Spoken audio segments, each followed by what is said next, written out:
यह कहानी कमजोर दिल वालों के लिए नहीं है। इसे रात में अकेले और हेडफोन लगाकर सुनना सबसे ज्यादा डरावना होगा। रात के 2:03 हो रहे थे। पूरा गांव गहरी नींद में डूबा हुआ था। सिर्फ एक घर ऐसा था जहां अभी भी लाइट जल रही थी। वो घर था राघव शहर से पढ़ाई पूरी करके अभी अभी अपने गांव लौटा था। गांव का नाम था बेलापुर। एक छोटा सा शांत गांव जहां दिन में सब कुछ सामान्य लगता था, लेकिन रात में लोग दरवाजे बंद करके सोते थे। राघव को ये सब बेकार की बातें लगती थी। गांव वाले बेवजह डरते हैं, वो मन ही मन सोचता। लेकिन उसे क्या पता था कि आज रात डर खुद उसके दरवाजे पर आने वाला है। पहली रात राघव अपने कमरे में लेटा मोबाइल चला रहा था। अचानक जैसे कोई लोहे को खींच रहा हो, वो आवाज बाहर से आई थी। राघव उठकर खिड़की के पास गया। बाहर देखा, ना कोई आदमी ना कोई जानवर। शायद हवा होगी कहकर वो वापस बिस्तर पर लेट गया। लेकिन तभी धीमी सी फुसफुसाहट, ऐसी आवाज जैसे कोई बहुत पास खड़ा होकर नाम ले रहा हो। राघव का दिल तेजी से धड़कने लगा। उसने कमरे की लाइट जला दी। कमरा खाली था, लेकिन उसके कानों में आवाज अब भी गूंज रही थी। सुबह राघव ने अपनी दादी से पूछा, दादी रात में यहाँ अजीब आवाजें आती हैं क्या? दादी का चेहरा पीला पड़ गया। उन्होंने धीरे से कहा, तूने सुनी? हाँ, मेरा नाम ले रही थी, राघव ने जवाब दिया। दादी ने तुरंत उसके माथे पर हाथ रखा और कहा, आज के बाद रात को आवाज सुनाई दे तो जवाब मत देना। क्यों दादी? राघव ने हंसते हुए पूछा। दादी की आंखें भर आई। उन्होंने बस इतना कहा, क्योंकि जो आवाज देती है वो जिंदा नहीं है। गांव का रहस्य। दोपहर में राघव गांव में घूमने निकला। एक बूढ़ा आदमी जो कुएं के पास बैठा था राघव को देखकर बोला, तू शहर से आया है ना? हाँ, राघव ने कहा। बूढ़े ने फुसफुसाकर कहा, रात में अगर कोई आवाज दे तो पीछे मत मुड़ना। राघव अब थोड़ा डर गया था। सब लोग एक ही बात क्यों कह रहे हैं? उसने पूछा। बूढ़े आदमी ने कुएं की तरफ इशारा किया। वो यहीं से शुरू हुआ था सब कुछ। रात फिर आई, दूसरी रात। राघव ने तय किया आज वो नहीं डरेगा। लाइट बंद, दरवाजा बंद। घड़ी में रात के 2:03 बजते ही ठक ठक दरवाजे पर दस्तक। फिर वही आवाज, राघव दरवाजा खोलो। आवाज इस बार और ज्यादा पास थी। राघव को दादी की बात याद आई, जवाब मत देना। लेकिन तभी आवाज बोली, मैं दादी हूं। राघव का हाथ दरवाजे की कुंडी तक पहुंच गया। राघव का हाथ दरवाजे की कुंडी पर रुक गया। उसके कानों में दादी की आवाज गूंज रही थी, तो जवाब मत देना। लेकिन बाहर से आवाज फिर आई, इस बार रोती हुई, राघव बेटा दरवाजा खोल दे। ये वही आवाज थी, बिल्कुल वही जैसी उसकी दादी की। राघव की सांसें तेज हो गई। उसने कांपते हाथों से खुद को पीछे खींच लिया। नहीं नहीं, वो अचानक ठक, दरवाजे पर जोर से एक वार हुआ। पूरा घर हिल गया और फिर सन्नाटा। दरवाजे के बाहर राघव ने हिम्मत करके दरवाजे की जिरी से बाहर झांका। बरामदा खाली था, लेकिन जमीन पर गीले पैरों के निशान। वो निशान सीधे आंगन से होते हुए कुएं की तरफ जा रहे थे। राघव ने पहली बार महसूस किया, ये सब मजाक नहीं है। दादी का सच। सुबह होते ही राघव दादी के कमरे में गया। दादी चारपाई पर बैठी थी, माला जप रही थी। दादी कुएं के बारे में बताइए, राघव ने सीधा पूछा। दादी का हाथ रुक गया। कमरे में अजीब सी ठंड फैल गई। दादी ने भारी आवाज में कहा, आज से 20 साल पहले इस गांव में एक लड़की रहती थी, मीरा। मीरा, राघव ने दोहराया। हर रात वो कुएं के पास गाना गाया करती थी, दादी बोली। एक रात गांव वालों ने उसे डायन समझ लिया। राघव की आंखें फैल गई और दादी की आवाज टूटने लगी। उसे जिंदा उसी कुएं में धकेल दिया गया। कमरे में सन्नाटा छा गया। मरते वक्त वो चिल्लाई थी, मैं लौटूंगी और सबको अपनी आवाज सुनाऊंगी। मीरा की आवाज। राघव को याद आया, रात को जो आवाज आती थी वो हमेशा पहले नाम लेती थी। पर दादी, वो मेरी आवाज क्यों लेती है? राघव ने पूछा। दादी ने उसकी तरफ देखा। उनकी आंखों में डर था, क्योंकि मीरा और तू एक ही खून के हो। राघव के पैरों तले जमीन खिसक गई। मीरा तेरी परदादी थी। गांव का नियम, शाम होते ही पूरा गांव अजीब सा शांत हो गया। हर घर के दरवाजे बंद, खिड़कियां बंद। राघव बाहर निकला तो वही बूढ़ा आदमी मिला।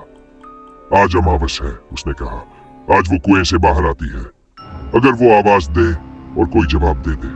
बूढ़ा आदमी झुककर राघव के कान में बोला, तो वो उसकी जगह ले लेती है। घर की लाइट अपने आप चपकने लगी। फिर छप छप, जैसे कोई गीले पैरों से चल रहा हो। राघव की सांस अटक गई। वो आवाज फिर आई, इस बार दादी की नहीं, एक जवान लड़की की आवाज। राघव, अब तेरी बारी है। कुएं से हंसने की आवाज आने लगी और राघव ने देखा दरवाजा धीरे धीरे खुद खुल रहा था।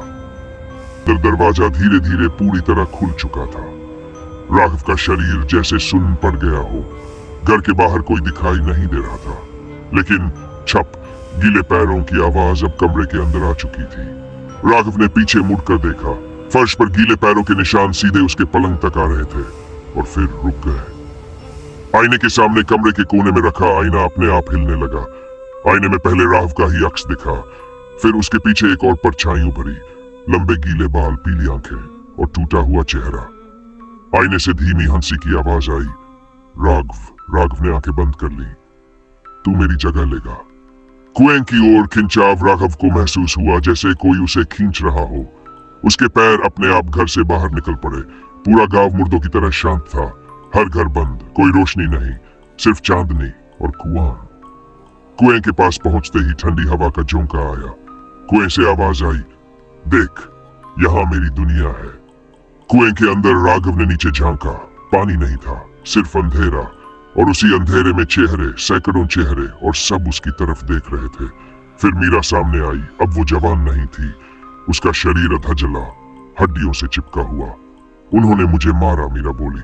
अब कोई और इस कुएं में रहेगा। दादी की आवाज अचानक पीछे से दादी की आवाज आई, राघव ने पलट कर देखा। दादी हाथ में माला लिए खड़ी थी। इससे बात मत कर, दादी बोली। मीरा चीख पड़ी, झूठी, तूने भी मुझे बचाया नहीं था। दादी रोने लगी। हम डर गए थे, दादी बोली, और डर की कीमत तो आज चुकाएगा। मीरा चिल्लाई। कुर्बानी कुएं से हाथ निकल आए, हड्डियों जैसे हाथ। उन्होंने राघव को जकड़ लिया। दादी ने कांपते हाथों से मंत्र पढ़ना शुरू किया। मीरा चिल्लाई, एक चाहिए, या तो तू या मैं फिर किसी और को लूंगी। बच। राघव समझ गया, ये सिलसिला यही नहीं रुकेगा। उसने दादी की तरफ देखा और धीरे से कहा, अगर मैं कूद गया तो ये खत्म हो जाएगा। मीरा हमेशा के लिए। अंत या शुरुआत? राघव ने आंखें बंद की और कुएं में कूद गया। एक तेज चीख, फिर सन्नाटा। अगली सुबह गांव में पहली बार सुकून था। कुएं से कोई आवाज नहीं। दादी कुएं के पास बैठी थी, लेकिन कुएं के पानी में अब एक नया चेहरा दिख रहा था, राघव का। और उसी रात गांव के एक बच्चे ने कहा, दादी, कुएं से कोई मेरा नाम ले रहा है। कुएं के पास बैठी दादी की माला एकाएक टूट गई। दाने जमीन पर बिखर गए। हवा अचानक तेज चलने लगी। आसमान में बादल घिरा है। और फिर कुएं से धीमी हंसी सुनाई दी। दादी ने कांपते हुए कुएं में झांका। पानी में राघव का चेहरा अब साफ दिखाई दे रहा था, लेकिन उसकी आंखें खुली हुई थी। पहली आवाज उसी रात गांव के पहले घर से चीख सुनाई दी। एक छोटा लड़का रोते हुए बोला, माँ, कोई कुएं से मेरा नाम ले रहा है। माँ का चेहरा सफेद पड़ गया, क्योंकि आवाज बिल्कुल राघव जैसी थी। सच का खुलना दादी समझ चुकी थी। मीरा गई नहीं थी। मीरा ने बस अपना भार किसी और को दे दिया था। अब राघव उस कुएं का हिस्सा था। और मीरा आजाद। दादी ने गांव वालों को बुलाया। सब इकट्ठा हुए, लेकिन इस बार डर मीरा का नहीं था। डर था राघव की आवाज का। नई मीरा आधी रात, कुएं के पास फिर वही छप छप, लेकिन इस बार एक परछाई कुएं से बाहर आई। एक जवान औरत, सूखे बाल, सामान्य चेहरा। अगर कोई उसे देखता तो कहता एक आम इंसान। वो मुस्कुराई और बोली, अब मेरी बारी नहीं, अब उसकी बारी है। मीरा अंधेरे में गायब हो गई। राघव का काम अब हर अमावस की रात कुएं से आवाज आती, नाम सुनाई दे तो जवाब मत देना।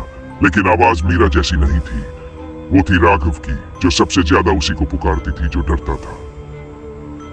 आखिरी 10 सालों बाद एक नया लड़का शहर से गांव आया।